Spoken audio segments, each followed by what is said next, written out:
He believes, he dreams, he hopes, and she believes, she dreams, she hopes.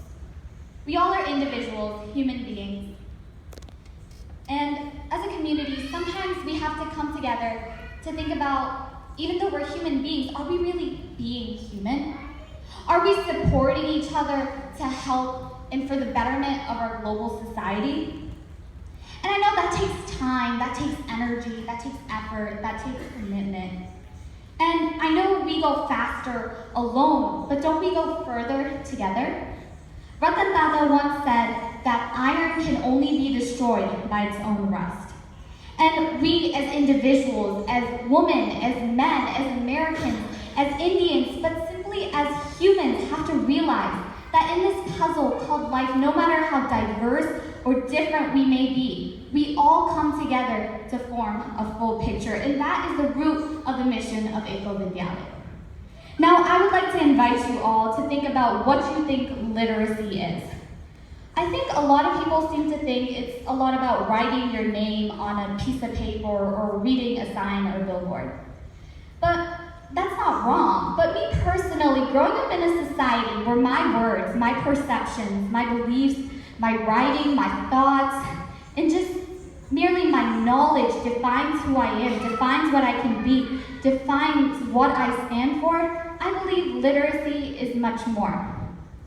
I believe that it's having the knowledge of a world beyond, to be able to live in that world, to be able to contribute to that world, to be a part of that world, and to have the opportunity to go out and change that world. Yet still 2.1% of the world's population consists simply of illiterate Indian people. 37% of the people that cannot write down what I'm saying right now are Indian. This reminds me of an experience that I had in India a few years ago. A boy boarded the train that I was on, and I was shocked because he had one foot, he had an eye that was swollen shut, he was carrying a dirty rag and was trying to polish people's shoes for a few meager coins. He wore rags, but what truly surprised me was something else that he wore. He wore it with pride, he wore it with dignity, with courage, and with utter persistence. He wore a smile. And to put this into perception, it's not only him that's losing with the absence of education.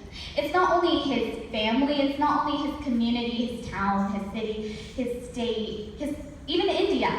But rather, it's even people like you or people like me, all of us sitting in this room, our entire global society, because that boy, with the kind of willpower and dedication and utter persistence that he had, who knows?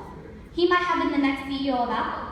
He might have cured cancer. He might have solved world poverty. But ladies and gentlemen, we will never know. We will never know. And thus, that is why it is so important for us to contribute to this cause. And we can do that in so many ways. We can support and sponsor a school. We can put in our time and effort in volunteering. And most importantly, we can inspire others and share our knowledge of Ekal Vidyalaya's mission in illiteracy. By donating that $365 to support a school of 30 kids for a year, we are giving them a new life. We are giving them a foundation of opportunity for them to create their own legacy, for them to create their own life, for them to create their own future. And ladies and gentlemen, they will create the world's legacy and they will be the world's future. Skip that trip to Starbucks for a few weeks and change the life of 30 kids. Skip that trip to the amusement park next week and change the life of 30 kids for about $12 per kid. Your lunch this afternoon, ladies and gentlemen, probably costs more than supporting a human being for a year and changing their life. I know that someone can't help everyone, but everyone can help someone. Everyone can help someone change their life from a hopeless end to an endless hope, from adversity and opportunities to opportunity and adversity. And I believe, I dream, I hope. You believe, you dream, you hope. She believes, she dreams, she hopes, and he believes, he dreams, he hopes. But now, ladies and gentlemen, we must believe, we must dream, we must hope. We must support, we must care, we must contribute, we must change the world that we live in, we must make a difference in our international society. We must create the next generation of young minds, and we must create a legacy that will never be forgotten and get tax deductions in the process.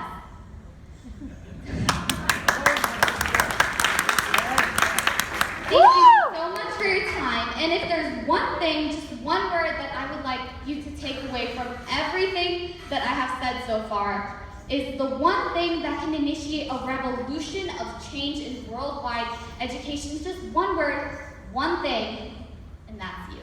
Thank you so much. Enjoy the rest of your evening. Thank you so very much, Amisha. That is so very true. We are all human beings, but sometimes we carried away with where we are